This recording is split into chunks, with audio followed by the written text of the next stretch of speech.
वरना इस वक्त फोन नहीं करता मैं। अच्छा ठीक है, फिर कल मैं आपसे मिलने आ जाऊंगा। बहुत शुक्रिया आपका। शब बखैर। शुक्रिया।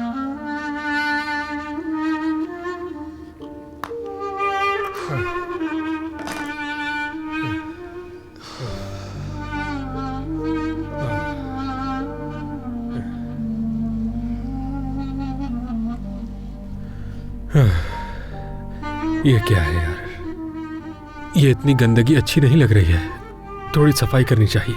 कोई बात नहीं जिम, ये वक्त बहुत जल्द गुजर जाएगा। या अल्लाह, आ रहा हूं। इस वक्त कौन हो सकता है?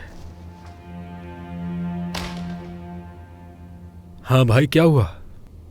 कैसे हो जिम? क्या अंदर आ सकता हूँ? हाँ आ जाओ।